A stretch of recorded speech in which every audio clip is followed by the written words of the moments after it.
안녕하십니까? 예, 2강입니다.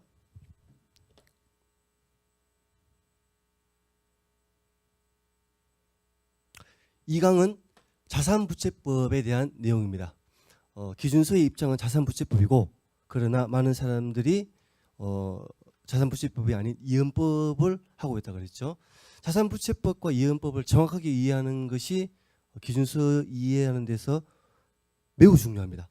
그래서 이제 이번 시간 내용이 상당히 중요하다고 말씀드리겠고요. 예, 구체적인 내용으로 들어가겠습니다. 이연법과 자산부채법을 이제 대조해서 비교하면서 설명을 할 텐데요. 첫 번째는 측정하는데 이제 금액을 측정하는데 차이가 있고, 그리고 두 번째는 이연법을 손익계산서 차이라고 한다면은 자산부채법은 재무상태표 차이라고 할 수 있다는 내용을 말씀드릴 겁니다. 그러면서 이연법에서의 이연법인세는 어떤 개념인지, 그리고 자산부채법에서의 이연법인세는 어떤 개념인지를 이제 설명하게 되면은 이제 아마 내가 이연법을 하고 있었구나, 자산부채법은 다른 거구나라는 걸 알게 될 것으로 봅니다. 첫 번째 차이는 측정에 대한 겁니다.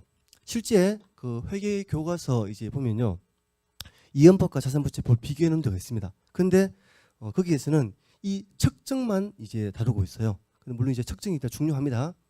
첫 번째, 이연법은 당기의 세율에 따라 법인세 비용이 먼저 결정된다라고 되어 있네요. 근데 거기에 반해서 자산부채법은 미래 세효과를 고려해서 이연법인세 자산부채가 결정된다 되어 있습니다. 그냥 말로 들어서는 좀 어렵겠죠. 예, 예제를 하나 보겠습니다. 어느 회계기간에 회계 처리가 이런 경우를 한번 볼게요. 이자 수익이 3천 있습니다. 그리고 이제 상대 계정의 차변은 볼게요. 현금 2천, 이자 2천을 받았습니다. 그리고 이제 미수수익 1,000, 이런 이제 사례를 가지고 설명을 드리겠습니다. 그래서 보시면은 회계이익이 3천이죠, 그죠? 이자 수익이 3천입니다.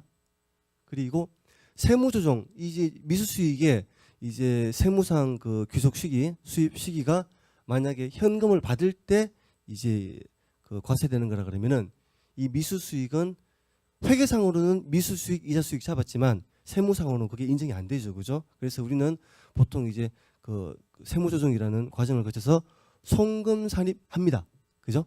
그리고 소득 처분이 유보라는 것도 아마 다 알고 계실 겁니다. 그래서 세무조정에서 마이너스 1,000 됩니다. 그럼 이제 과세소득은 2,000 나오죠, 그죠? 그리고 이 마이너스 1,000한 미수수익은 실제 이자를 받을 때 이자를 그 다음 연도에 받는다고 볼게요. 그러면 그때 다시 이제 과세소득이 가산되는 것이죠, 그죠?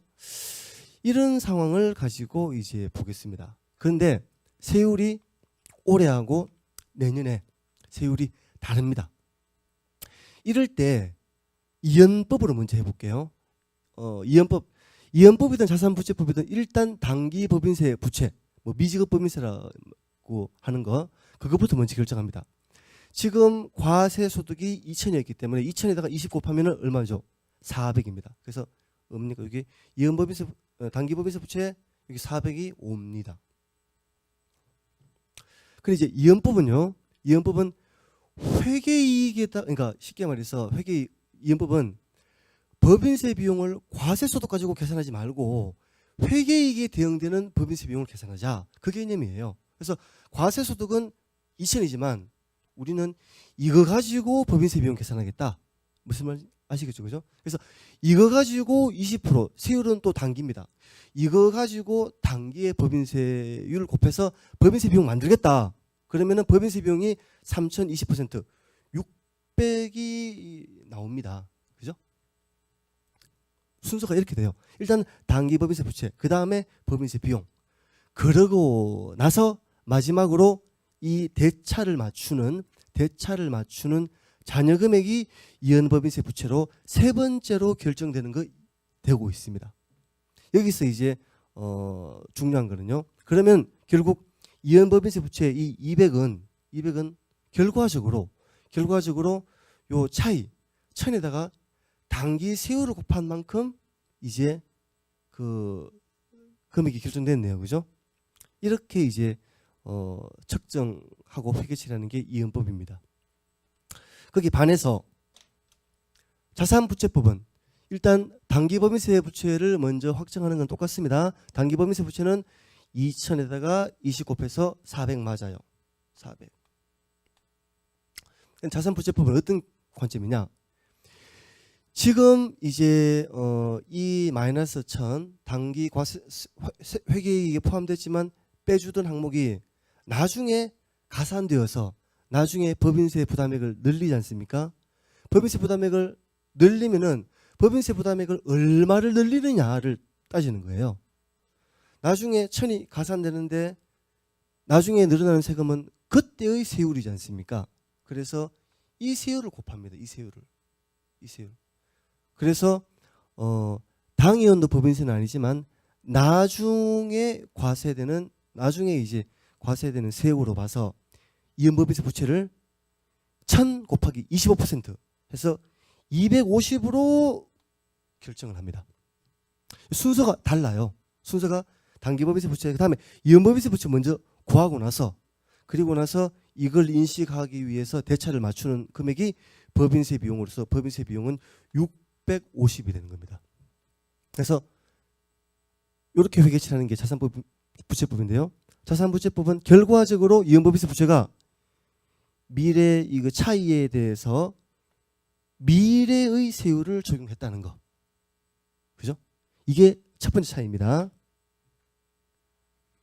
여기에 대해서는 이제 회계책을 좀 보신 분들은 많이 알고들 있더라고요. 근데 이보다 더 중요한 차이가 있습니다. 그거를 설명드리겠습니다. 더 중요한 차이죠. 예. 손익계산서 차이와 재무상태표 차이입니다. 지금 재무제표가 4개인가 있지 않습니까? 기본 재무제표가. 그 중에서 이연법은 손익계산서를 가지고 설명을 해요. 회계이익이 있다. 회계이익. 거기서 세무조정을 하면은 과세소득이 나오지 않습니까? 이 회계이익과 과세소득의 차이를 봅니다. 보는데 회계이익과 과세소득은 같은 경우는 별로 없죠. 그죠? 차이가 있는데 그 차이가 그 차이를 두 가지로 분류합니다. 첫 번째는 기간적 차이라 해서요. 영어로는 타이밍 디퍼런스랍니다. 타이밍 디퍼런스. 그 다음에 영구적 차이는 뭡니까? 퍼머넌트 디퍼런스라고 하죠. 차이가 회계이익과 과세소득의 차이가 있는데 지금 이제 플러스나 마이너스 방향. 예를 들어서 올해 회계이익이 있습니다. 과세소득이 있는데 회계이익이 1000이라 볼게요.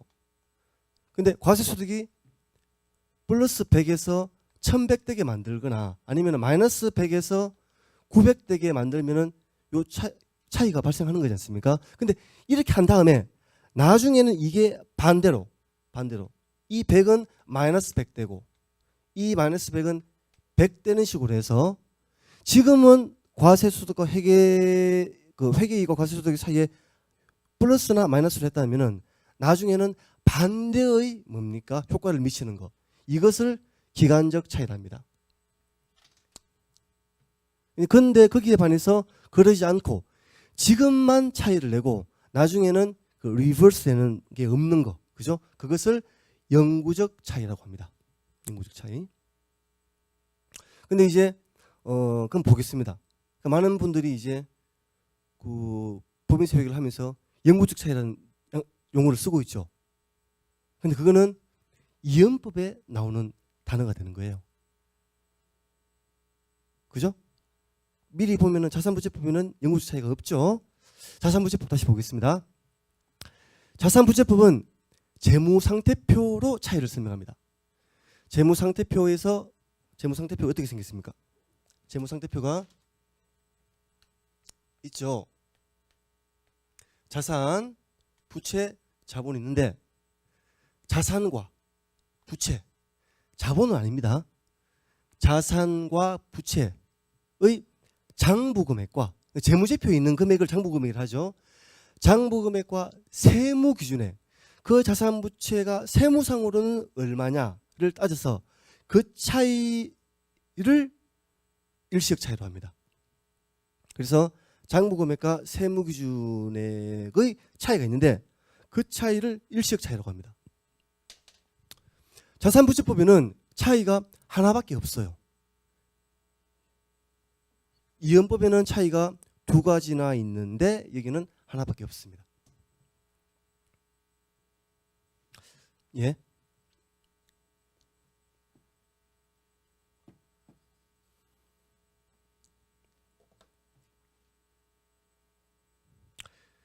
이 차이를 사례를 가지고 설명을 하는 게 좋겠습니다. 손익계산서 차이와 재무상태표 차이. 이연법의 차이를 한번 보겠습니다. 회계이익이 10,000원입니다. 근데 이제 이 기업의 이제 세무조정상이 송금불산입 충당부채가 있었는데 그 송금불산입 됐다는 거, 그죠? 2,000. 그다음에 송금불산입 접대비가 있었습니다. 1,000. 그래서 여기서 더하면은 금액이 13,000원이 과세소득이 나옵니다. 그죠? 그런데 이 충당부채는 미래 뭐 한 해 후인지 두 해 후일지 모르겠지만 어쨌든 나중에 다시 송금산입 된다는 거 알고 있죠. 그죠? 그래서 미래 과세 기간에 이 영향을 미칩니다. 근데 접대비는 그렇지 않죠. 그냥 이제 이번에 그냥 그 차이 나는 거고 나중에 여기서 뭐 추가 팔로업 될 게 없지 않습니까? 추가적으로 더 생기는 게 없지 않습니까? 이럴 때 요것을 뭡니까? 기간적 차이. 기간적 차이는 실제 차이가 없는데 전체 기간으로 보면 차이가 없는데 기간을 따지다 보니까 지금은 플러스 나중에 마이너스 혹은 지금은 마이너스 나중에 플러스해서 요렇게 차이 나는 요거를 기간적 차이라고 합니다. 그래서 영구적 차이는 그냥 그런 거 없이 그냥 한 회계 기간에만 차이가 나는데 반대 나중에 그 차이가 안 나는 거. 그죠? 이겁니다. 아마 이 개념은 다 알고 계셨을 거예요.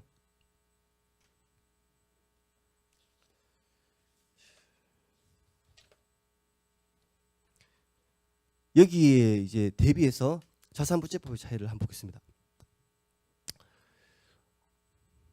토지가 되어도 좋고요. 아니면 건물이 되어도 좋습니다. 아니면 뭐 유가증권이 되어도 좋고요. 재무상태표에 자산 일단은 뭐 자산도 되고 부채도 다 되는데 자산으로 생각하겠습니다. 자산이 많이 있습니다.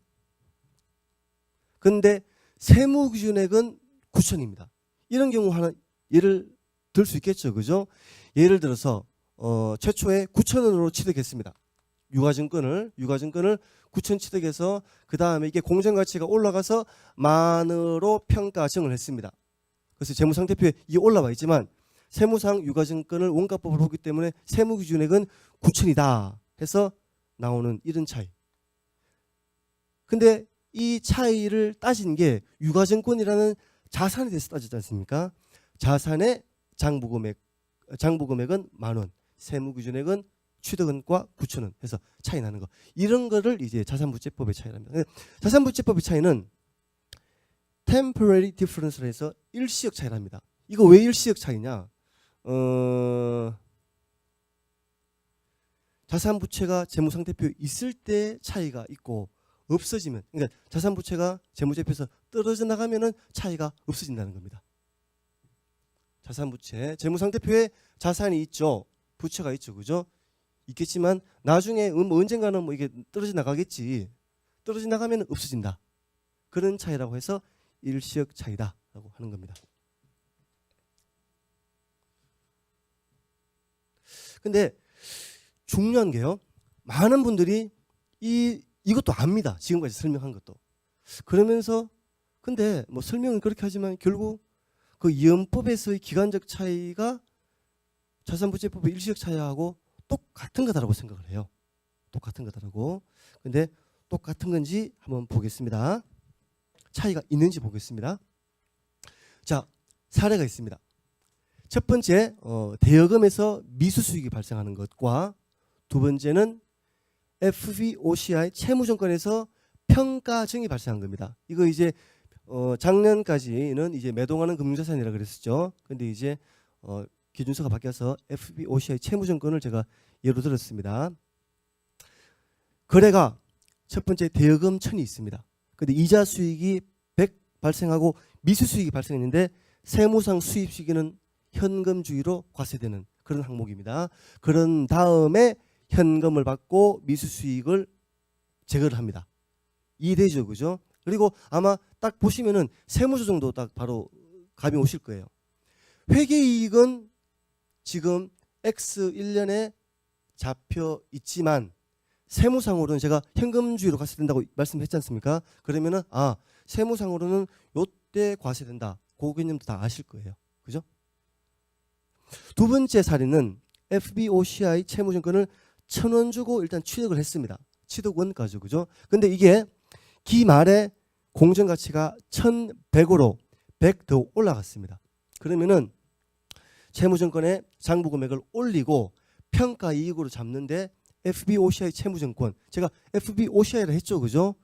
OCI로 평가이익을 처리하는 이제 금융자산이기 때문에 평가이익은 OCI로 처리가 됩니다. 그러던 것을 그 다음 연도 이제 초에 바로 이제 이 1100원으로 처분했을 때 회계 처리가 어떻게 되느냐? 현금 1100 들어오고 1100 채무증권이 제거되죠. 그죠? 그러면서 평가이익 OCI가 단기 처분이익이라는 단기 손익으로 재분류, 리사이클링이 되는 회계 처리입니다. 이 회계 처리조차도 또 여러분들은 아마 세무조정을 어떻게 하는지 아실 겁니다. 세무조정이 세법에서는 원가법이기 때문에 이때 이것을 인정하지 않는다. 일단은 자본을 올려줬기 때문에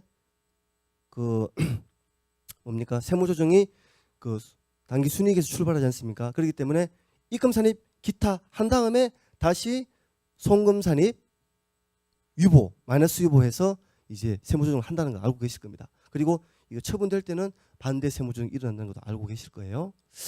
그런데 보겠습니다. 기간적 차이, 이제 이 두 가지 차이는 기간적 차이와 일시적 차이의 그 미묘한 차이를 설명하기 위해서 제가 예를 든 거예요. 한번 보겠습니다.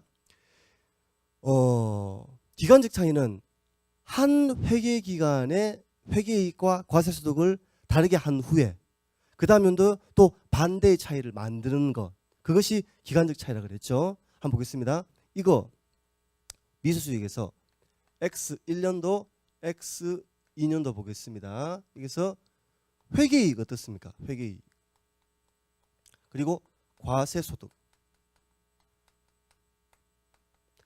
회계이익은 X 1년 말에 100으로 했죠. 그리고 2년도에는 미수수익을 제거한 것이지 이익은 없습니다. 그죠? 그러나 과세소득은 현금주의 과세이기 때문에 X 1년도에는 0이고 X 2년도 현금 받을 때 과세소득이 된다는 거 알고 계실 겁니다. 그러면 볼게요. X 1년도에 회계이익과 과세소득의 차이를 줬죠. 그죠? 회계이익보다 과세소득이 100 작도록 만들었습니다. 그러던 것이 미래기간에 회계이익보다 과세소득이 100 크도록, 여기서는 작도록 만들었지만 여기서는 크도록 만들었죠. 이것이 바로 기간적 차이가 되는 겁니다. 기간적 차이 맞죠, 그죠? 그러나 요거 한번 보겠습니다. 두 번째 이제 FVOCI 채무증권에 대해서 볼게요. X 1년도에 회계이익이 얼마입니까? 이거는 한번 대답을 한번 해보십시오. 회계이익은 이제 그 손익계산서 당기순이익까지만 회계이익을 합니다. 이 법인세 회계에서는 물론 이제 지금 포괄손익계산서로 바뀌어서 당기순이익 밑에 기타 포괄손익까지 쳐가지고 총 포괄손익을 지금 하지만 적어도 법인세 회계에서는 회계이익은 당기순이익을 말하는 것이지 OCI는 얘기를 안 해요. 이것도 그 체크하셔야 되는 겁니다. 그러면은 이때 X 1년도에 OCI의 증가가 있었지 당기순이익의 증가는 없었습니다. 그래서 X 1년도 회계이익은 빵 맞죠? 그러던 것이 X 2년도에 처분이익이 100 생겼습니까? 맞죠? 과세소득 어떻습니까? 과세소득 1년도 0이죠. 그죠? 유가증권을 원가로 계속 관리하기 때문에 이게 처분했을 때만 입금이 되는 겁니다. 그래서 처분했을 때 100 잡죠. 그러면은 한번 보겠습니다. 이 그 두 번째 FBOCI 채무증권에서 회계이익과 과세소득의 차이가 있습니까? 없었죠. 없죠, 그죠? 그러니까 이것과 달리 이거는 차이를 만들다가 나중에 리버스가 되었습니다. 그러나 이거는 차이가 없어요. 그래서 이거는 기간적 차이가 맞지만 이거는 기간적 차이가 아닙니다. 맞죠? 그러면 일시적 차이, 그러니까 일시적 차이, 그 자산부채법의 개념으로 다시 들어가 볼게요. 여기 미수수익의 장부금액이 100이죠, 그죠? 그러나 세무기준액은 이제 나중에 좀 설명을 드리겠지만 어쨌든 세법상으로는 이 미수수익을 인정을 안 합니다. 그러니까 자산부채의 인정과 손익의 귀속 시기는 밀접하게 연관되어 있는 거지 않습니까? 이자 수익 인정 안 하면 미수수익도 인정 안 하는 거지 않습니까? 그래서 세무상 미수수익은 빵입니다. 결국 여기에 장부 금액과 세무기준액은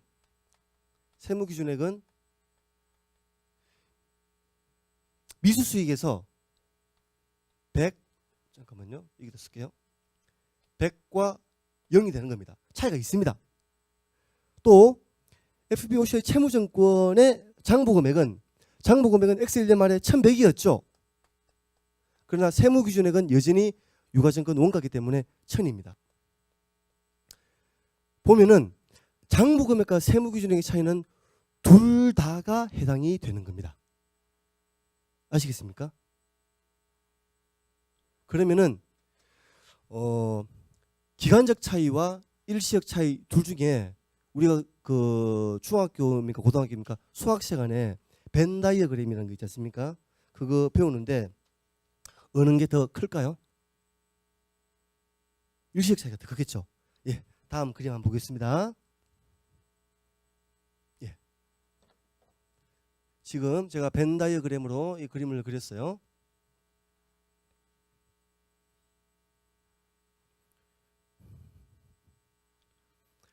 미수수익은 기간적 차이에도 해당되고 이 더 큰 원인 일시적 차이에도 해당되는 차이입니다.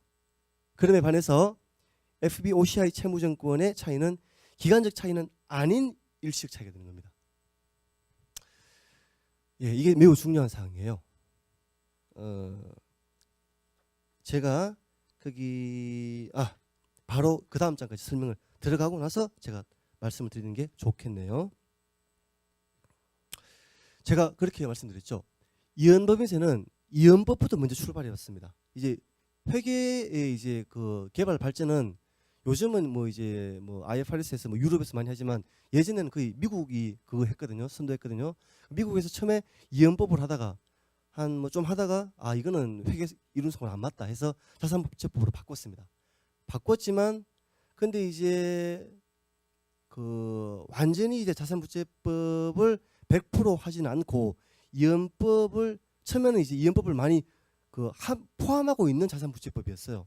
그러던 것이 점점 자산부채법이 강화되는 방식으로 바뀌어왔다. 뭐 그렇게 이해해도 무방한데요.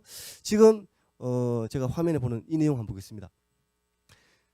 우리나라에서 이연법인세 회계가 아마 2000년인가 99년인가 뭐 그 정도에 아마 97년인가 하여튼 뭐 그 정도에 도입됐을 겁니다. 제가 회계사 생활을 99년도부터 했는데요. 그때 이제 처음 도입할 때는 회계사들도 그러니까 그때 참 말이 많았습니다. 법인세가 나오면 거기에 대해서도 회계처리를 해야 돼 그러면서 와 진짜 회계가 어려워졌다 이러면서 그러면서 회계사들은 이제 그때도 3일 인포마이너스 나오는 책이 있었습니다. 그 이연법인세 회계라는 그 한 450페이지 되는 책을 회계사들마다 이제 책상에 거의 다 있었고요. 그리고 나가면은 실무자들은 이연법인세 못 하겠다고 정말 아우성을 치던 때가 있었습니다. 이제 그때 처음에 이제 우리나라에서 이연법인세 도입했을 때 이 규정이 있었어요. 한번 보겠습니다. 기업 회계 기준 등에 관한 해석 45-52에서요. 지금 이제 조금 전에 말했 그 FBOCI 채무증권 같은 거. 예전에 이제 투자의 거증권이라고 했죠. 투자의 거증권의 공정가액 평가로 인하여 기업의 계상 장부가액과 세무의 계상 장부가액 간의 차이가 발생하나 당해 차이인 투자의 거증권 평가 손익은 처분 시 투자의 거증권 처분 손익에 포함되어 처분 연도의 회계이익과 과세소득 간의 차이가 발생하지 않으므로 이 뭡니까? 이연법의 기간적 차이가 아니므로 이 뜻이죠. 그죠? 그러므로 이를 법인세 기간 배분 시 고려하지 않는다라고 되어 있습니다. 법인세 기간 배분이라는 거는요. 법인세를 이 시점에 인식하느냐 그 다음 시점에 인식하느냐, 즉 과세소득에 기반한 회계처리를 하느냐 아니면은 회계이익에 기반한 회계처리를 법인세 회계처리를 하느냐는 뜻으로, 다시 말하면은 이연법인세 회계를 하느냐 마느냐의 과 같은 뜻으로 보시면 됩니다. 법인세 기간 배분 시 고려하지 않는다. 이거는 이연법인세 자산부채를 인식하지 않는다는 뜻이에요. 그래서 처음에 우리나라에서 그 이연법인세 회계 도입될 때는 매도가능 금융자산 혹은 FBOCI 채무증권에 해당되는 투자의 거증권의 평가 손익에 대해서 이연법인세 인식을 안 했었습니다. 그러다가 제가 정확하게는 기억을 못 하겠는데요. 한 2, 3년인가 3, 4년 정도 지나서 기준서가 바뀌었습니다. 바뀌면서 뭡니까? 투자의 거증권 평가 손익에 대해서도 이연법인세를 인식한다라고 나왔어요.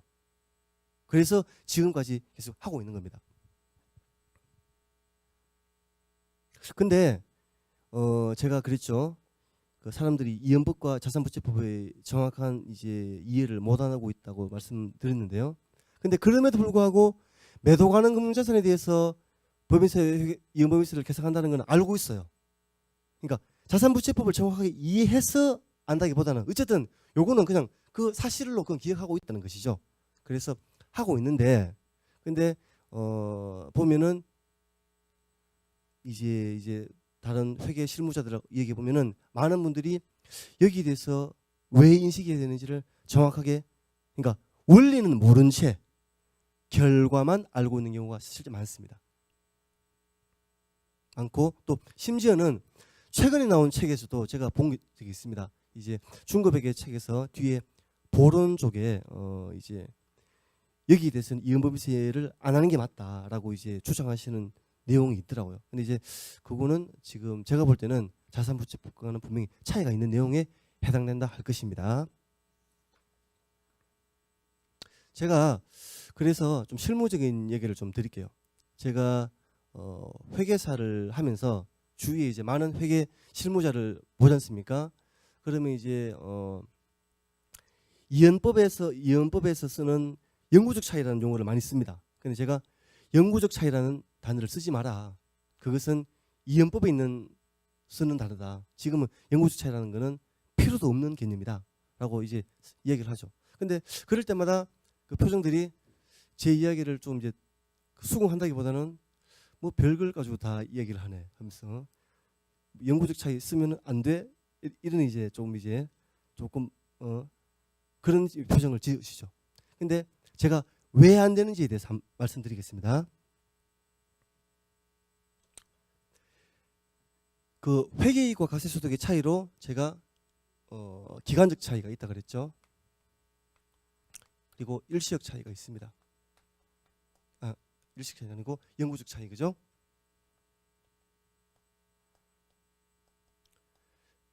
이거는 이제 손익계산서 관점에서 본 거예요.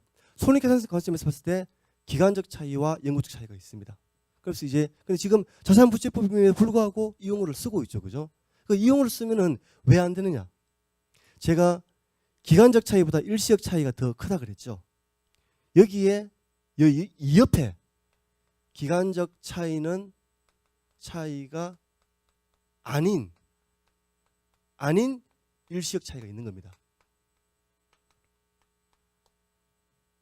무슨 말 아시겠죠, 그죠? 그래서 손익계산서 그 관점이 이연법에 이 용어를 쓰고 있는 분은 이 용어를 쓴다는 것은 차이를 이것과 이거로 계속 생각하는 습관이 있는 거예요. 머릿속에는 계속 이거냐. 근데 이거냐를 생각하다 보면은 이것과 이걸 생각 못하게 되는 겁니다. 즉 매우 중요한 이쪽에 있는 거에 대한 개념을 못 잡는 거예요. 그래서 영구적 차이를 갖다가 쓰면 안 된다. 이 연법을 탈피해야 한다는 겁니다. 이 기간적 차이가 아닌 일시적 차이에 해당되는 것은 조금 전에 이제 나온 것처럼 세무 조정할 때 입금, 송금이 같이 발생하는 거. 보통 이제 양편 조정이라고 얘기 많이 합니다. 그런 것들이 자본거래 같은 데 주로 많이 발생해요. 그렇기 때문에 자산부채법을 정확하게 이해하지 못하면은 즉 양편 조정에서 발생하는 그런 종류의 뭡니까? 법인세 회계처리를 못하게 되는 겁니다. 예를 들면은 잠깐만 언급할게요. 합병 공정취득법에 따라서 사업결합 회계처리를 했습니다. 근데 이게 적격합병이다. 그래서 자산부채도 다르고 자본도 다릅니다. 이거 세무조정하게 되면은 양편 조정이 나오거든요. 그렇지만 어떻게 하는지를 몰라요. 왜냐하면 그분들은 계속 기간적 차이, 영구적 차이로 생각하고 있기 때문에 여기 기간적 차이가 아닌 일시적 차이 거기에 이제 대한 법인세 회계 처리를 이해를 못하는 것이죠. 그래서 영구적 차이라는 개념은 저는 그렇게 생각합니다. 이거는 이 연법은 우리 회계업계에서 퇴출되어야 될 개념이다. 퇴출되어야 될 용어다라고 생각하고 있습니다. 예, 그러면은 제가 이 연법과 이제 자산부채법을 이제 설명을 좀 했는데요. 조금 더 보겠습니다. 영구적 차이, 그러니까 이연법에서의 이연법인세와 자산부채법에서의 이연법인세를 조금 더 보도록 하겠습니다.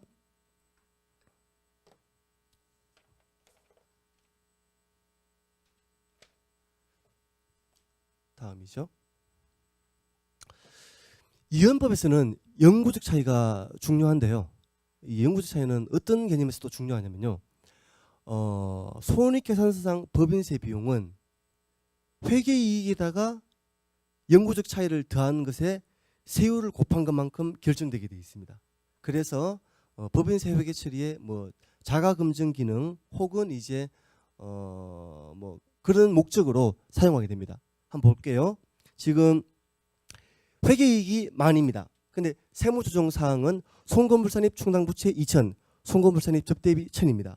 과세소득은 13,000이죠. 이때 회계처리가 어떻게 되느냐? 세율 20%를 할까요? 20%. 단기법인세부터 먼저 하겠습니다. 13,000에 20% 곱하면은 2,600입니까? 2,600. 그리고 충당부채는 나중에 손금될 거기 때문에 미래 과세소득을 줄여줄 거기 때문에 어떻게 됩니까?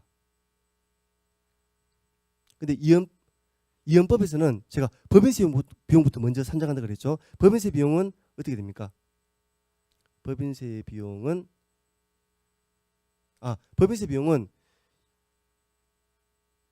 만에다가 영구적 차이를 더한 값에 세율을 곱한 금액이 됩니다. 근데 제가 일단은 제가 앞에 이연법과는 좀 달리 이연법인세 자산부터 먼저 계산하고 법인세 비용을 계산해 볼게요. 이제 단기법인세 부채 나왔고 이연법인세 자산은 충당부채에 대한 이제 법인세 효과이기 때문에 400이 나옵니다. 그러고 나서 이제 대차 차익을 법인세 비용 2,200으로 맞추게 되면은 이 2,200은 회계이익 더하기 영구적 차이인 11,000에다가 세율을 곱한 금액과 같아지게 되죠. 그래서 이연법에서는 영구적 차이가 이제 회계이익 더하기 영구적 차이에 세율을 곱한 금액이 단기법인세 비용이 된다는 그런 이제 취지에서 영구적 차이는 좀 중요하게 됩니다. 그리고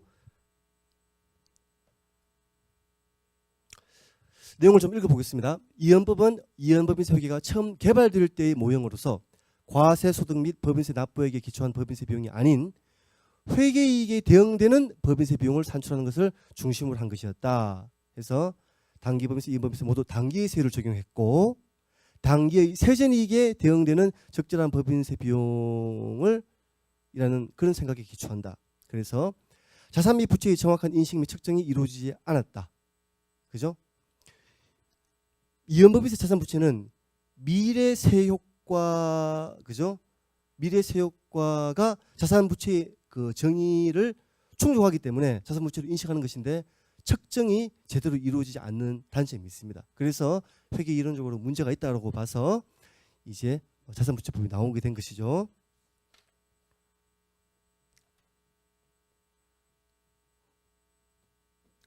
자산부채법의 법인세 회계에 대해서 잠깐 더 보겠습니다.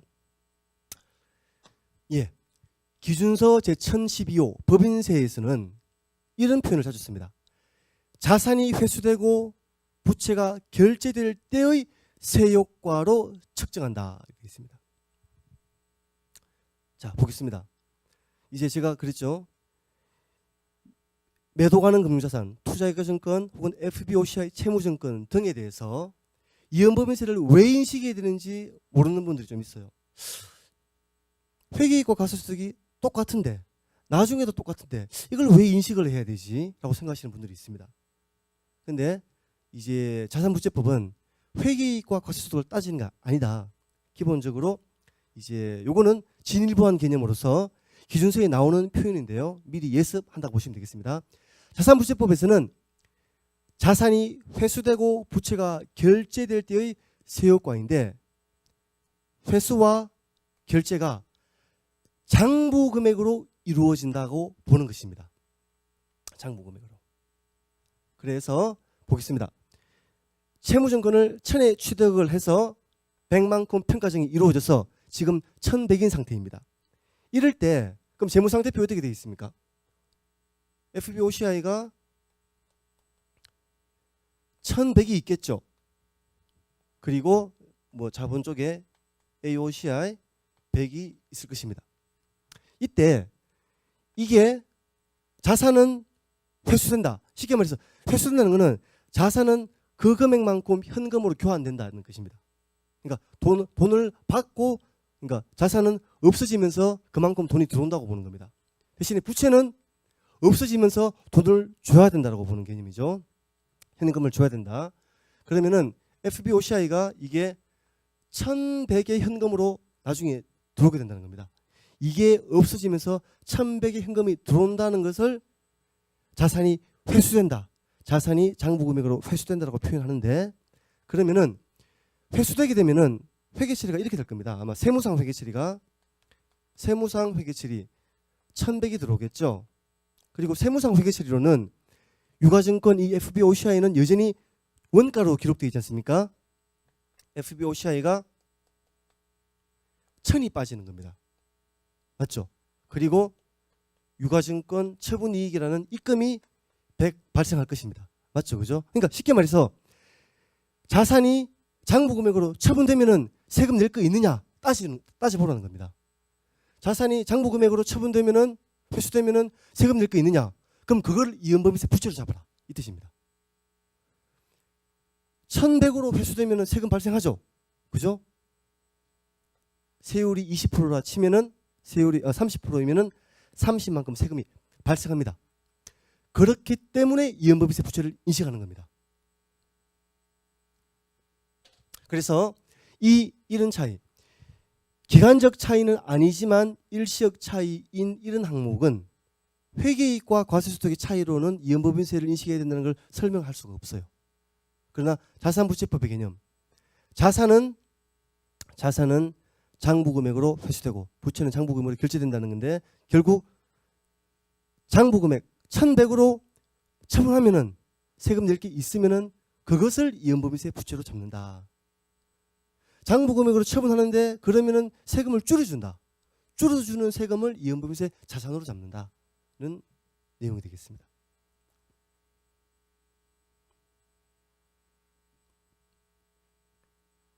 그래서 회계처리가 이연법인세 부채 30 잡죠. 30을 인식하는데 차변에 뭘 인식하느냐? 평가 이익을 줄여주자.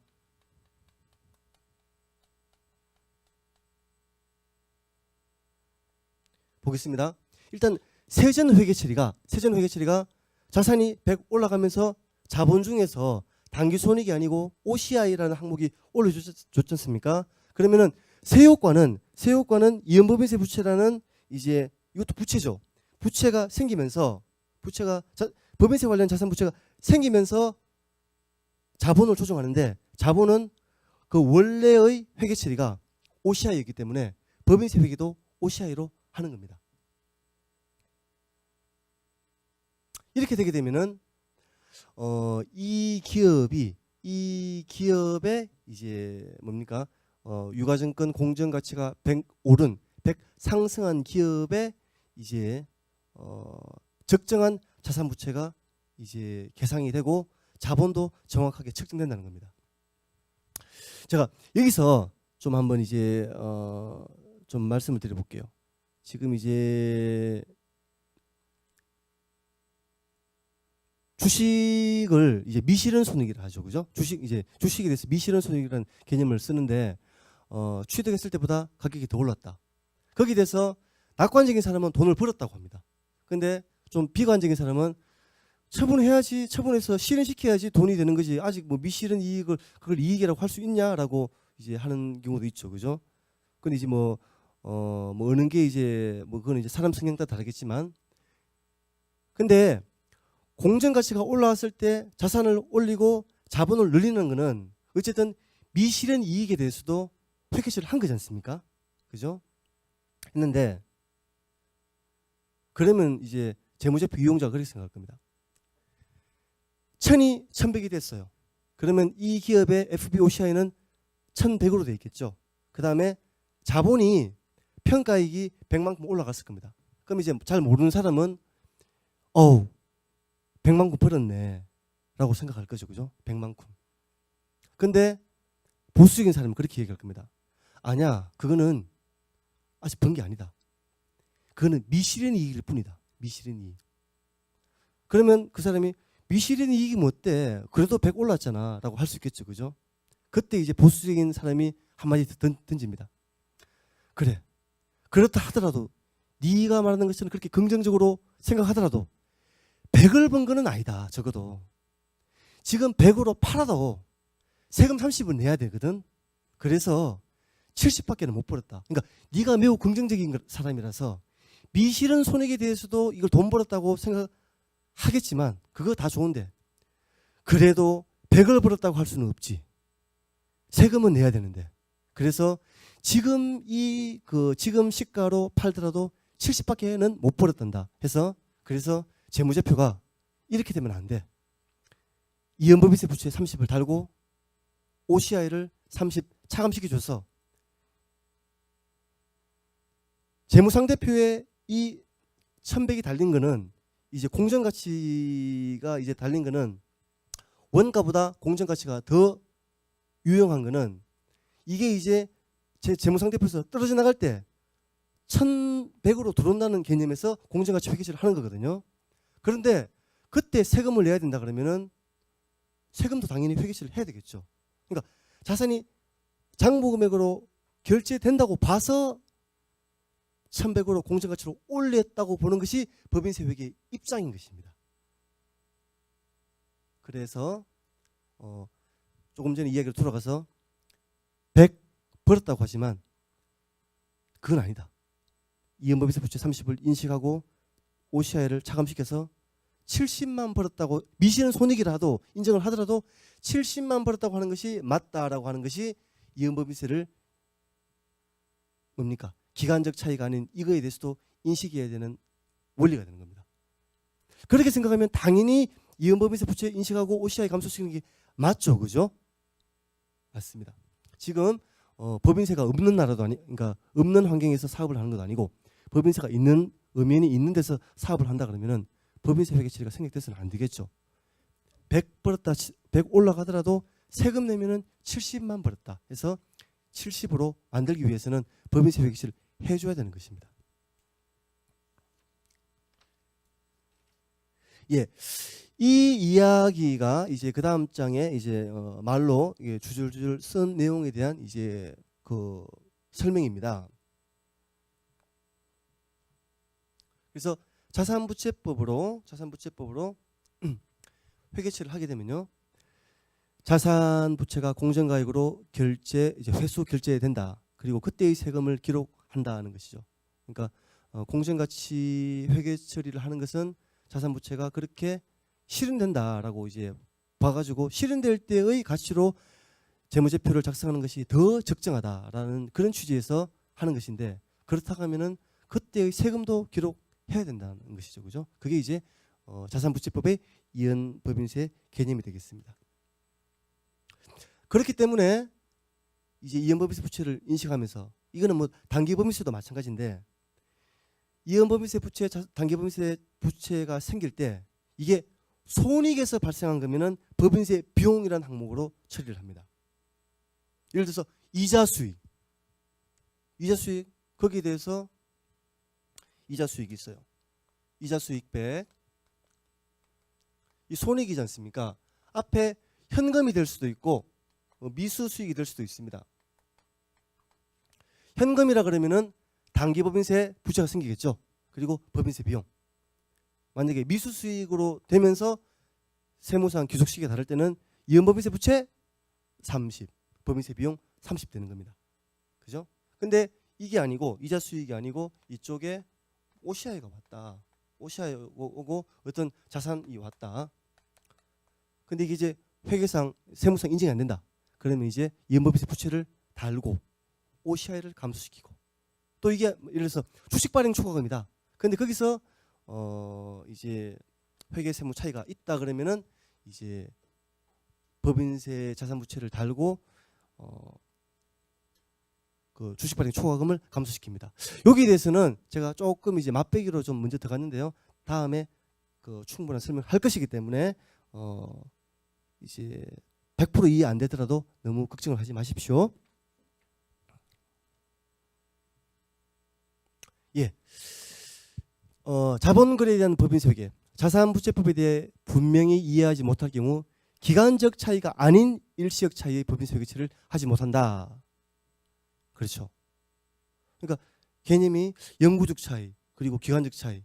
기간적 차이를 쓰면서, 그러니까 일시적 차이라고 말은 하지만 기간적 차이에 그걸 갖다가 생각하면서 일시적 차이를 쓰고 있다는 뜻이죠, 그죠? 근데 실제 정확한 의미에서의 일시적 차이는 자산부채법에서 나오는 것인데, 그죠? 이걸 정확히 알아야지 이제 자본거래의 회계처리 세무처리를 할 수 있다. 자본거래는 통상 이제 기간적 차이는 아닌 일시적 차이가 많습니다. 상당히 많거든요. 거기에 대해서 이제 이연법은 이제 해결을 못합니다. 그래서 실무에서는 보면은 자본거래에 대해서 특히 이제 금액이 큰 것들, 유상증자 뭐 이렇게 금액이 유상증자할 때 현금일 경우에는 현금으로 유상증자할 때는 큰 문제가 없겠죠. 세무도 똑같으니까. 근데 자산부채가 생기면서 이제 증자가 될 때 세무와 다를 때 어떻게 있겠습니까? 뭐 사업결합 합병 같은 것도 있을 것이고, 또 보면 많습니다. 뭐 현물 출자라든지 뭐 분할이라든지 뭐 분할 신설 기업의 회계 처리가 다를 때 등등등 많이 있습니다, 실제. 근데 그런데 회계 처리는 이연법에서는 몰라요. 그래서 실무에서는 거기에 대한 법인세 회계 처리는 누락되거나 아니면은 그러니까 오류가 나게 회계 처리하는 경우가 많습니다. 그걸 기억하시고요.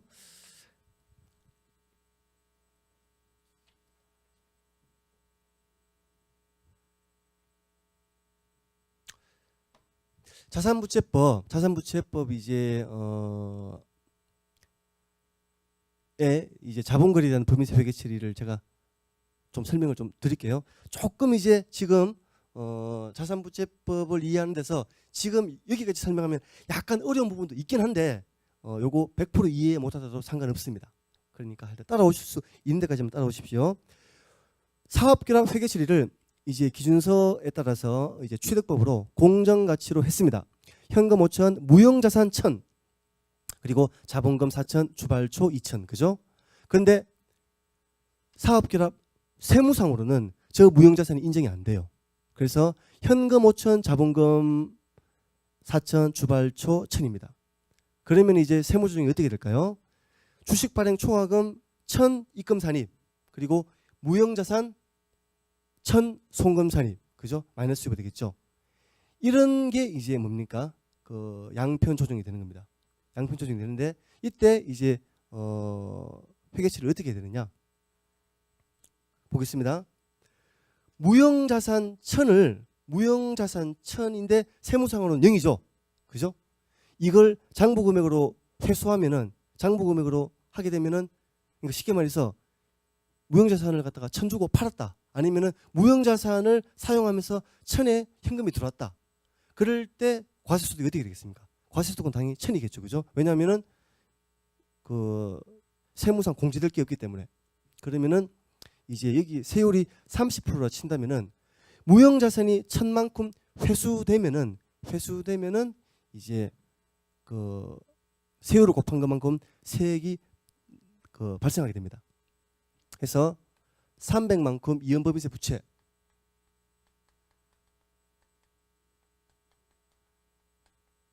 부채를 인식하고 이제 상대 계정은 주식 발행 초과금으로 회계처리를 하는 것입니다. 금으로 300. 이런 회계처리를 해야 되는데 이제 이런 회계처들이 많이 누락되거나 아니면 실무에 가보면은 이연법인세 부채를 인식합니다. 왜냐하면은 무형자산이 그 뭡니까? 그 자본금과 적립금 조정명세서 을표에 그 50% 서식에 유보로 나와 있거든요. 이연법인세 부채 잡으면서 그냥 법인세 비용으로 하는 경우가 많습니다. 근데 그렇게 할 게 아니고 이거는 이제 이연법인세 부채를 인식하면서 주발초를 이제 감소시키는 방향으로 이루어진다는 것입니다. 조금 앞에 다룰 내용을 미리 이제 맛배기로 좀 설명을 드리는 것인데요. 지금 100% 이해하지 못하더라도 앞으로 좀 계속 반복되는 면이 있기 때문에 이제 안심하고 따라오시면 될 것 같습니다. 예, 여기까지 이연법과 자산부채법에 대한 설명을 이제 했습니다. 그리고 조금 쉬었다가 3강은 일시역 차이에 대한 설명을 드리도록 하겠습니다. 감사합니다.